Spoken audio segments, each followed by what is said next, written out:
Rick Lagina and his team are diving deep into the garden shaft, armed with high-tech gear like sewer cameras and casings, to find an ancient tunnel hidden underground. They are excited about the thrill of the search, rather than actually finding treasure. On Lot 5, Jack Begley and Laird Niven discover red pottery and charcoal, hinting at old stories about Europeans who might have come to North America before Columbus. However, they feel stuck because things aren't moving as fast as they'd like. Laird decides to ramp up their efforts, leading them to uncover more intriguing stuff, like a mix of clay and wooden fragments. Gary Drayton, an expert with a metal detector, picks up signals of metals like gold, silver, and copper deep down in the shaft.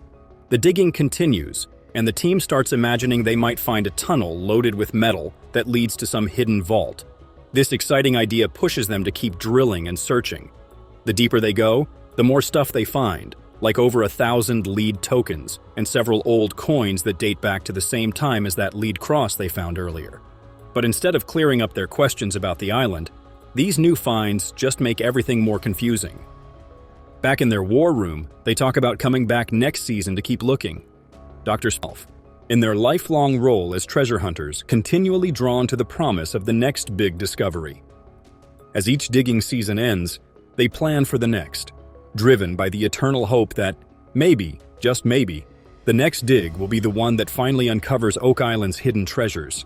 In the meantime, the excitement of discovery and the joy of the search keep them and their audience engaged, forever chasing a conclusion that may never arrive.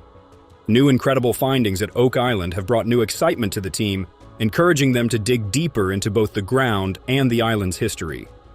Rick, Tom Nolan, and other team members gathered in the war room to plot their next moves, guided by a plan developed by Tom's late father, Fred Nolan, back in the 1970s. The discovery of a four-sided shape back in the 90s near Nan's Cross further complicated the story, as the stories in the book go back and forth between intriguing hints and frustrating dead ends. The treasure of Oak Island still seems as far out of reach as ever, with every new discovery leading to more questions about the legend rather than answering any. Despite this, or maybe because of it, the hunt for the treasure is still very exciting, pulling in new people not just because they might find treasure, but because they get to be part of a famous tale that has intrigued many for years. Tom, a father of two, shares his father's unpublished book about his work on the island of Oak Island. He believes that the world is not ready for such a story to come out. Rick, on the other hand, is more interested in the historical traces left on the island and the wells around it, particularly one near Fred Nolan's property. This curiosity led them to explore this well and another area called the Quadrilateral, hoping to find something big. Fred Nolan's search for gold was seen as traditional and inefficient, but his approach could be seen as a charming commitment to the old ways or a missed opportunity due to his preference for modern technology. The Lagena brothers and their team are digging deeper into the island's history with the latest tools, hoping to uncover deeper insights into the island's hidden stories. Despite numerous attempts with metal detectors and exhaustive searches, the island has yet to yield any gold. Instead, they found another rosehead spike, similar to others found near the Money Pit and Smith's Cove. The team hypothesized that this spike had been used long ago for constructing tunnels or shafts due to its size and handmade origin.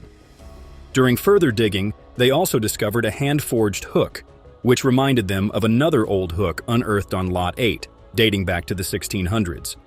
They speculated that this hook might have been part of an old block and tackle system used for various tasks back then, possibly even in the construction of the tunnels they were currently exploring. Carmen Legg, an artifact dating expert, estimated the hook was made between 1650 and 1690, reinforcing their belief that they were on the right track to finding something significant. Such discoveries add intrigue to the story of Oak Island, keeping both treasure seekers and viewers highly engaged. This situation prompts one to wonder whether there really is a treasure, or if the ongoing search itself is the real treasure, sustained by these fascinating finds. The Lagena brothers and their team are driven forward by every small historical clue they uncover. Each episode of their quest appears to tease an imminent significant discovery, but substantial finds always seem just out of reach. This perpetual sense of anticipation keeps fans returning season after season, eager to see the day when the team finally uncovers something groundbreaking. The real success of Oak Island lies not in the treasures potentially hidden underground, but in the captivating tale of intrigue and history that keeps viewers glued to their screens. Whether Rick Lagena's greatest moment will come from finding treasure or merely enjoying the hunt is a question that perhaps only the island can resolve if it ever does. As the search progresses, every unearthed artifact contributes to the legend, and the team's enthusiasm remains unshaken. Episode of the 4th season, Gary Drayton, along with associate producers and fellow treasure hunters Jack Begley and Alex Lagina, conduct metal detecting on land formerly owned by former slave-turned-caduceus farmer Samuel Ball. Drayton and his companions initially uncovered a piece of chain buried in the ground, but as they continued their investigation, they eventually uncovered a small copper and bronze ring. They persevered, confident that they were on the correct track, and uncovered a coin that could be hundreds of years old. Samuel Ball, one of the wealthiest residents of Oak Island, owned 36 acres of the island. Did cabbage cultivation contribute to this wealth? Or maybe Ball discovered a treasure? These discoveries could represent a minor portion of the Oak Island treasure ball. Gary Drayton, a metal detecting specialist, and Charles Burkhouse, an Oak Island historian, continue their investigation of Samuel Ball's property in Season 4, Episode 8, The Mystery of Samuel Ball, where they make a number of intriguing discoveries. The first item that Drayton and Burkhouse discover is a gentleman button, which is commonly found on 1700s clothing. They soon unearth numerous King George II coins from the 18th century, as well as a lead ingot used to create musket balls. Drayton hypothesizes that these artifacts are the remnants of a military camp, after uncovering what appears to be an engraved metal tag from the bottom of a handgun. Were these campers from the 18th century searching for forgotten wealth or abandoning it? In the 1700s, the only thing that can be said with absolute certainty is that Oak Island was extremely active. In Blood is Thicker, Episode 15 of Season 4 of The Curse of Oak Island, Gary employs a metal detector to examine the objects Rick and Marty Lagena had unearthed at the Gal 1 excavation site. They initially assume it to be a coin, but quickly realize that the word plated is engraved on it. Dr. Laurie Vanderlande, an expert in antique valuation, examined this spherical object and concluded that it was most likely a gold-plated button from a 17th or 18th century British military uniform. When the Lagena brothers discover a large metal hinge with drill marks in the same location, this becomes considerably more plausible. Dr. Vanderlande examined it and concluded that it was from the same time period. Even more intriguing is the fact that it was frequently used as a hinge on treasure chests. Even if it originated from a ship that used the hinge for a different purpose, it is still a very intriguing discovery because it raises the question of what lies beneath Oak Island.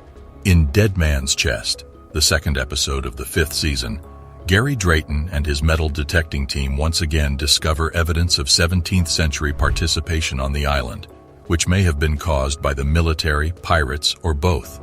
Soon after discovering a 17th century musket projectile which was used in cannons, they find what appears to be a Maravedi, which is identical to the one found in the Season 1 finale, The Find. This coin is unique because it has been cut into tiny pieces. Oak Island entered a new era when the dust subsided and the significance of the discovery became apparent. The long-held legend had finally come true, permanently altering the fate of the island. Oak Island. Specific museums, exhibits, and research facilities have emerged, revealing the island's enthralling history and incredible discovery story. The Oak Island treasure symbolized human perseverance and the ceaseless pursuit of the unknown. It served as a monument to the ability of the human spirit to solve even the most difficult challenges. The island's name would endure in the annals of exploration and treasure hunting, inspiring future generations to investigate unresolved mysteries. Remember to subscribe to the channel for additional blues from the mysterious universe. Today, Oak Island is still a fascinating destination where tourists can follow in the footsteps of the early explorers by exploring the money pit's depths and witnessing the astounding discovery that forever